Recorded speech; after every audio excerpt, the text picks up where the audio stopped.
ओम श्री सरस्वत्यै नमः। नमस्कारः। अष्टपञ्चाशदधिकशततमी कक्षा। विषय, आज हमारा विषय बदल रहा है और अब हम अपादान से संप्रदान की ओर जा रहे हैं। अपादान के सारे सूत्र हमने कर लिए और उसके बाद उपपद विभक्ति में पंचमी, जहाँ जहाँ पंचमी होती है वो भी देख लिया, उसके उदाहरण भी 2 दिन से देखे हैं। आज हम सरस्वती जी की कृपा से संप्रदान कारक आरंभ करने लगे हैं। तो उसका सूत्र है कर्मणा यम अभिप्रैति स संप्रदानम। इसको अष्टाध्यायी जी में देखते हैं। ये देखिए, अध्याय नंबर 1 है और पाद नंबर 4 है। इसमें जो अधिकार है वो कारके है और ये कारके अधिकार 1423 से शुरू होता है और 55 तक जाता है। अर्थात 55 तक सारे कारक के सूत्र हैं। और हमने ध्रुवम अपाय अपादानम, ये 31 तक जा रहा है। ये सारे सूत्र कर लिए हैं भुवः प्रभवा तक। और इसकी फिर हमने पंचमी जो है वो भी देख लिया है कि उसको पंचमी विभक्ति होती है।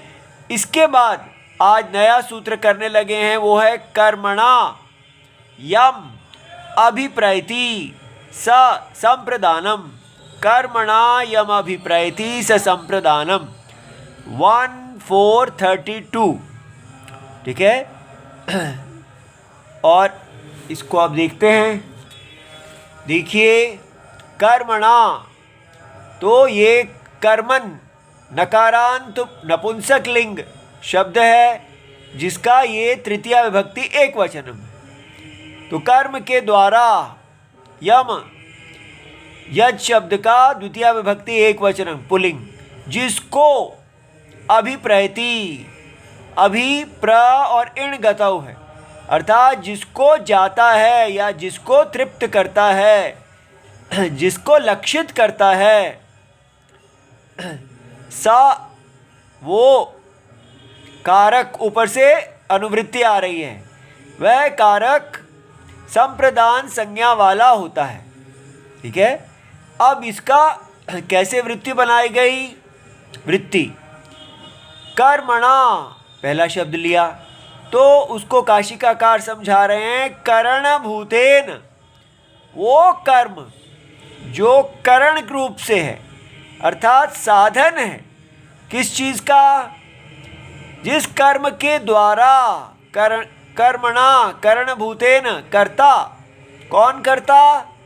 जो कर्ता दान दे रहा है, दान देने वाला कर्ता यम, जिस यम अभिप्रैति, जिसकी तरफ जाता है, जिसको तृप्त करता है। तो यम दान स्वीकर्ता। तो यहाँ पर 2 कर्ता हैं, एक है दान को करने वाला और एक है दान को स्वीकार करने वाला। तो जो दान को स्वीकार करने वाला है सहा, वो तत्कारकम संप्रदान संज्ञम भवति। ठीक है। तो दान को स्वीकार करने वाले को संप्रदान कारक कहते हैं। तो इसलिए कर्म के द्वारा कर्मणा करणभूतेन, कर्ता दान करता, यम दान स्वीकर्ताम स्वीकर्तारम अभिप्रैति, उसके पास जाता है, तत्कारकम संप्रदान संज्ञम भवति।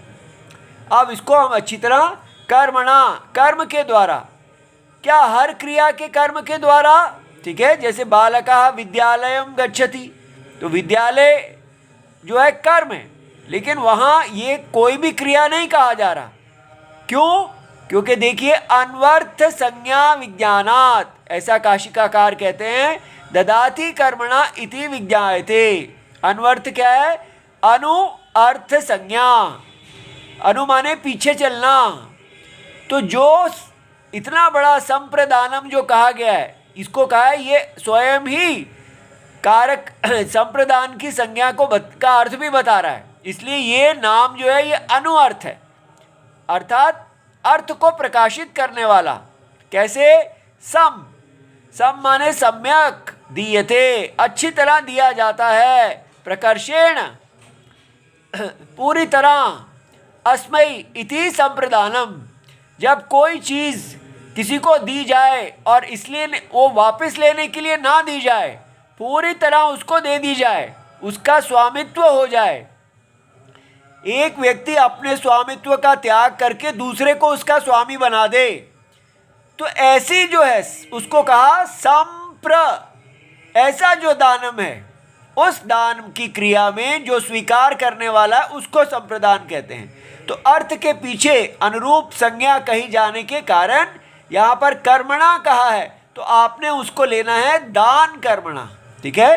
तो इसलिए दान ददाती क्रिया के कर्म के द्वारा समझा जाना चाहिए, ठीक है। तो करणभूतेन जो निमित्त रूप है, तो इसलिए जिसके कारण दूसरे को तुष्ट किया जाता है वो करण है, ऐसा कर्म।